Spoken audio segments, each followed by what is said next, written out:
Local, now at 6. People across the nation and here at home are honoring the life of late civil rights leader Martin Luther King Jr. A look at the parade in downtown Las Vegas. Plus, I have complete faith in campus security, and I know that it's going to be just fine, so I'm going to treat this just like last semester and try my hardest. returning to class a month after a deadly shooting. What UNLV students are saying about campus safety as classes begin. Also, honoring a life of service. 8 News Now is live from the vigil for a CCSD police officer. From football games to flights, the weather having far-reaching impacts tonight, including right here in Las Vegas. Thanks for joining us at 6. I'm Denise Valdez. I'm Brian Loftus. From a winter storm to warmer temperatures here at home, let's get right over to Jerry Brown across the studio. Jerry has the latest. Yeah, we have definitely dodged old man winter's frosty breath. We're actually looking pretty good in the short term. 50 out at Reed International. Light southwest winds. Henderson 46. That's the cool reading. 52 at Nelson, 48. The North Las Vegas airport. Now, overcast today, but we've got a return appearance by the sun tomorrow. That will be psychologically uplifting. And how about 60s and 40s going into the weekend? That's certainly a lot better than 50s and 30s.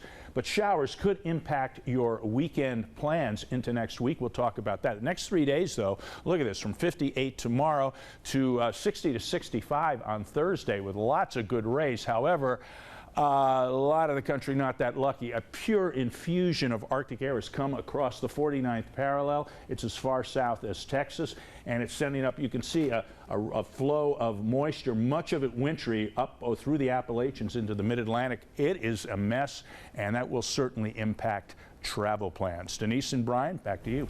All right, Jerry, thanks for that. That southern storm and those frigid temperatures he was just talking about causing some flight issues today. Yeah, several delays in and around Harry Reid International. A live look right now. According to FlightAware, there have been almost 100 cancellations and more than 200 delays. Always check that flight information of yours right before you head out the door. Other news here at 6, a fatal accident involving a motorcycle and RTC bus. Metro Police telling 8 News Now what happened in the East Valley at Jimmy Durante Boulevard and Tropicana. Authorities say that road closed in the area. An investigation revealing the motorcyclist ran a red light at a high rate of speed and ran into the bus. No passengers, though, were injured.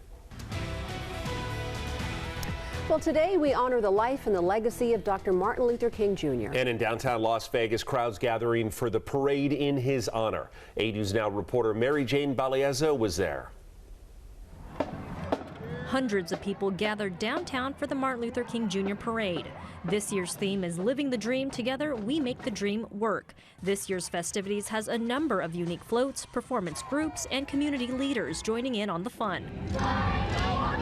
Dolores Rogers Phillips came out early this morning to get a front row seat. She says today's event is a great way to pay tribute to our history and reflect on how we got here today. I'm a proud descendant of Bayard Rustin, who also worked with Martin Luther King. I'm his great niece. He helped Martin Luther King with the nonviolence and the march on 1963. It's a holiday Shai Shiro celebrates every year to commemorate Dr. Martin Luther King Jr.'s life and accomplishments. The reason I feel that we should be out here, I mean, just to make sure that his legacy lives on, just make sure that we're still continuing to represent nonviolence, unity, peace, all of that, just love for humanity. Latoya Johnson says she couldn't miss the chance to come out to support the community and all the hard work they put in this big parade. I used to perform in the parade when I was in high school, so it actually means a lot to me being a native here.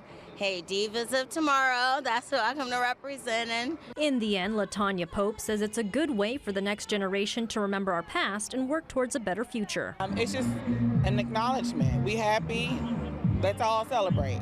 The parade is just kicking off King Week here in Las Vegas with more events later on in the week. That includes a Martin Luther King Jr. Technology Summit as well as a scholarship banquet. Reporting here in downtown, Mary Jane Balieza, 8 News Now. Mary Jane, thank you. This year's Grand Marshals, including Bobby Ray McCroy and Senator Catherine Cortez Masto, just to name a few. Other communities across the country celebrating Martin Luther King Jr. holiday today. Events from prayer services to marches, though in some places, as Jerry mentioned, that dangerous cold actually did limit activities. Students returning to UNLV tomorrow. In fact, it'll be the first day back since that shooting on campus claimed 3 lives. 8 News Now investigator Kyle Payne was on campus today. He joins us live tonight. So, Kyle, how are people doing? Denise, it was a little eerie on campus here today, not going to lie, but people were in very good spirits, sort of optimistic, but not overly so. I feel like we can come back from this tragedy. Definitely 100%, but there will always be that wound. A month later, that wound fresh in the minds of people like this UNLV grad student on campus to buy books and take stock of her surroundings. After this nightmarish day played out in the middle of the now tranquil campus, right in the heart of Las Vegas. I'm going in! As seen here in another hectic video of the scene that Metro Police released just a few days ago. And then just coming back and being a student after such a tragedy is, it's difficult. It's a difficult time, but just keep fighting, keep persevering. UNLV is going to do a really great job of protecting us, making sure that this won't happen again. So it doesn't happen again. Students like Nathan Arguelles will feel the presence of extra security in and around the large open spaces that house the 90 or so buildings on UNLV's main campus. We saw support dogs roaming, looking for people who might need some extra affection. And at the bookstore, signs of life on a campus that not too long ago saw unspeakable death and violence. I saw all the cop cars, I saw the students running. And, it was just one of those experiences that you don't expect to happen because it was like a very regular day. And, you see this stuff happen on the news with school shootings and all that stuff. That business school building will be closed this semester, so some students will be doing remote learning while the campus heals. Reporting live at UNLV, Kyle Payne, 8 News Now. And with that being said, therapy dogs have been requested for the first few weeks of class. In fact, tomorrow and Wednesday, they're going to be inside the Student Union Center from 11 to 1. The therapy dogs have been requested around campus as much as possible, in fact, throughout the entire semester, and will be around intermittently. Brian? Reaching out to help Boys and Girls Club kids with talk therapy to change and improve their lives. Meet My King, a Boys and Girls Club member and a burgeoning football star. Wide receiver, running back, it's speed. It's speed? Yeah, I really get it from my mom and dad. Like so many young people, he has his challenges. Sometimes I feel kind of nervous because I'm not used to talking to people like this. I'm very shy. A new program at Boys and Girls Clubs, the first in the state, is offering kids like My King a chance to talk to a licensed mental health therapist inside his local club. A lot of kids, more than I expected, particularly teens and tweens, are coming up to us and saying, hey, I want somebody to talk to. If you're going to share a trauma with a complete stranger, right, you've got to break through. You got to build some trust. You guys help me motivate myself from one place to another because it's kind of hard to do this. Data shows young people are experiencing previously unseen levels of mental health issues. We're definitely seeing an increase in anxiety and depression, anger and behavior acting out. This program provides an outlet. Our kids need it. Our families need it. When I feel sad and things like that, sometimes I get help or sometimes I just shake it off. We're really working to help them feel more in control of themselves so that they know that there's something they can count on going forward and everything will be okay. One focus is anger, not letting it boil over. I like it because they help me and they help me with my anger. They help me what happens in school sometimes and things. This is what makes me angry. This is how I feel when I'm angry.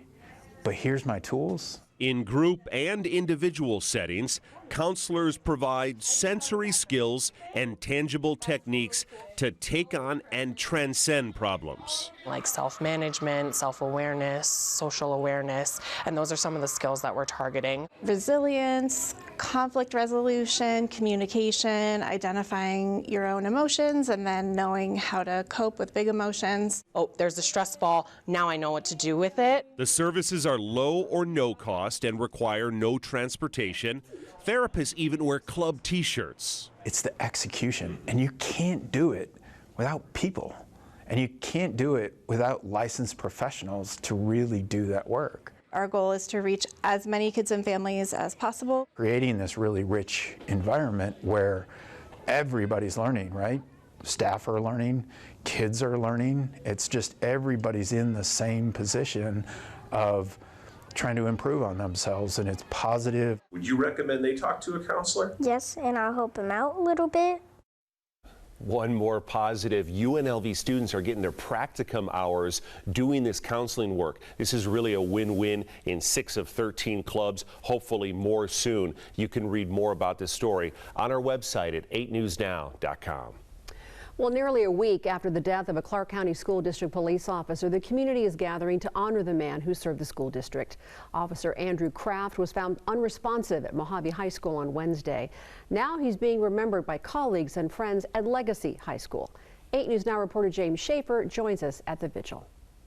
Just over my shoulder is where flowers and candles were laid out for friends, family, and colleagues here at the vigil for Officer Andrew Kraft, here at Legacy High School, where Kraft completed a portion of his training. Kraft's family walking into the gymnasium for the ceremony, all gathered, rising to their feet to honor their family's sacrifice. A multitude of law enforcement agencies backing this family from all across the valley, including Nevada State Police. Attendees writing messages to the family of Andrew Kraft in support of the officer that served the community, the poster adorning a photo of Kraft in uniform. A spokesperson for the group organizing the vigil, the Injured Police Officers Fund, made it a point to highlight that Officer Kraft was a part of a law enforcement agency, same as the others in Las Vegas Valley, saying the dangers he faced and the enforcement he did are worth honoring as much as any other enforcement agency in the valley. CCSD PD Lieutenant Kraft talking about how the department is supporting Kraft's 16-year-old son. His son is a CCSD student. We've been with him every step of the way. Very happy to find out that he's going to continue his education here in the Valley and then graduate next year. And so we've told him and his mom that he's been adopted by 186 brothers and sisters. So we're going to be there with him from last week up until the time he decides to do whatever he does after he graduates. Kraft had previously worked for the Nevada State Police Department. He is survived by his father, his brother, and as you heard, his 16-year-old son. Reporting from Legacy High School, James Schaefer, 8 News Now. So that community gathering at Legacy High School, organized by the School District Police Department. The public memorial for Officer Kraft is scheduled for 10 a.m. Thursday at Central Christian Church. And still ahead here at 6 o'clock, new traffic signals coming to Sky Canyon. Traffic anchor Nate Tannenbaum breaks it down and what's driving you crazy. Plus, a competition took place over the weekend that didn't involve humans. What a local robotics team did to score big. But first, here's Jerry. And Brian, good things come to those who wait. Warmer air is headed our way.